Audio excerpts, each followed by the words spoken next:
Welcome to the BVTV network, coming to you from the UK studios of BizVision. I'm your host, Malcolm Gallagher. This is episode 2 in the BVTV Stuck Trilogy with the co-author of Stuck, How to Win at Work by Understanding Loss. So hello again, Victoria Grady. Hi, Malcolm. Thank you again for having me do these exciting interviews. Yeah, but listen, it's a natural, isn't it, with such a British name that you've got there? That's so fun. Yeah, this fits in great. Yeah. Victoria, let's talk about being stuck. What do you mean by it? What causes it? And what can we do to get people to become unstuck and embrace and adopt change? Malcolm, that's such a good question. And when we get that question around the book, my first reaction is, it's a lot to talk about, because we're really going back to something that is biological in nature, right? We're looking at our brains function and the way our brains function, not just how my brain functions, but how humans brain functions. And we're looking at an area in the brain called the limbic system. And the limbic system is a very important part of our brain that governs, if you will, how memories, emotions, and learning take place. And I think it's really important to understand those three things. My co-author, Patrick McCreesh, fondly gave those three items the acronym of MEL. I must tell you that I've been studying this in this space for 20 years, and I never thought of it. And when Patrick was looking at the material originally, he came up with the acronym. Again, memory, emotions, and learning. MEL is what he calls it. And that's the part of our brain, like I said, that's governed in the limbic system. And the interesting piece about this is our memory, emotion, and learning is something that starts at the very, very early time in our life, shortly after we are born into this world. And it never stops. The process of the memories, emotions, and learning and how we view the world never stops. So from the very early moments that we are alive until obviously our life is over at the end, when we stop having memories, emotions, and learning. So it's something that goes with us throughout the entire process. Interestingly, this part, it is a part of our lives as we move forward throughout our daily interactions with the environment, but it doesn't change easily, right? So once our memories, emotions, and learning are formed and kind of how our brain is going to process it as an individual at that early time, we often find ourselves getting stuck. And that's where the name of the book comes from, is being stuck in a pattern of memory, emotions, and learning. Let me talk just a little bit about that.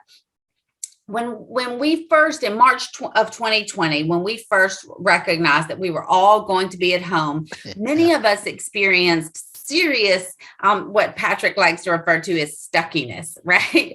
Yes. And we were stuck. And one of the things that I think is really interesting that I started chatting with people about is our loss of our commute, right?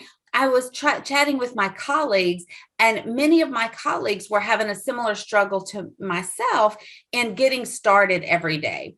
And we were debating about, what is it? Why is it 10 o'clock before I'm productive? I mean, I used to be productive by 8:30, right? When I get into the office at 8:30, and now I'm struggling at 10 o'clock. And I have another colleague who asked me, how long is your commute? And I started thinking, wow, that's really significant, right?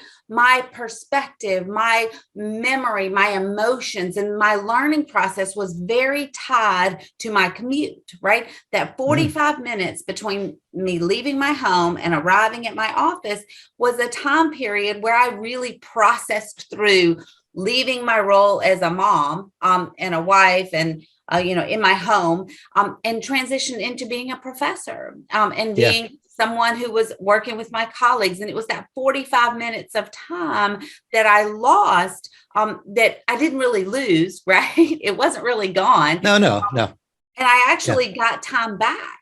because I was at home and I was theoretically able to be more productive sooner, but it wasn't, my brain wouldn't let me do that. Right. So I had to understand a little bit about what do I need to do to help myself become unstuck. Right. And to let go of the fact that I no longer have that 45-minute commute and I need to be productive before 10 o'clock in the morning so that I can, finish work at a reasonable time.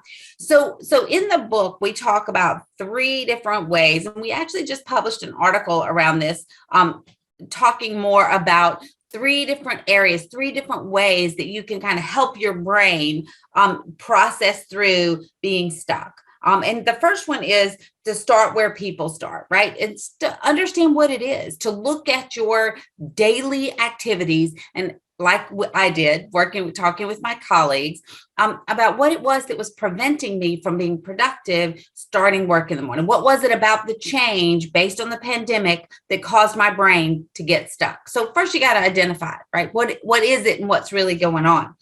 The second thing is that we had to acknowledge the uncertainty. There was a lot of other things going on in my brain besides just not having the commute, right? It was the uncertainty associated with how long is this going to last?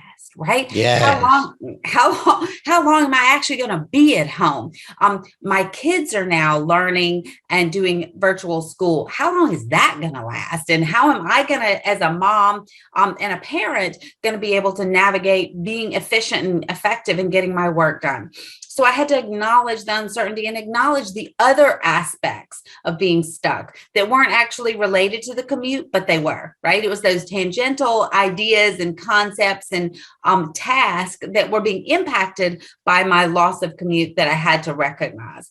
And then the third, I have to rewrite my memory, emotions, and learning. And that takes support, Malcolm. And we talk a lot in the book about the transitional objects, and that sometimes people are misunderstand the role of transitional objects. They're really just support mechanisms, and they can come in the format of just a conversation like what I had with my colleagues that gave me the support to recognize, wow, I need to move forward and let this go and understand how this is going to impact me going forward post March 2020 for however long it's going to take. So those 3 areas coming back, understanding where we are, right? Acknowledging that we in fact are at a place that is different. And what does that mean? What is it about that that's really impacting me? So start with where I was, right? What do I need to understand about the real impact?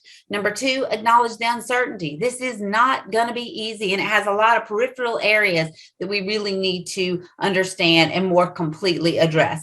And then third, we got to rewrite our memory, emotions, and learning. We got to rewrite our MEL, right? We got to rewrite it in such a way that we feel supported and connected and able to continue moving forward, irrespective of the change. Does that make sense, Malcolm? It totally resonates with me because I had to make a big change. I was driving thousands of miles, flying thousands as well each year. I'd get up and go to a client and drive to a client. That was my commute time there, but you're driving and you get to a client, or you go to a stage to appear, and suddenly I didn't have that.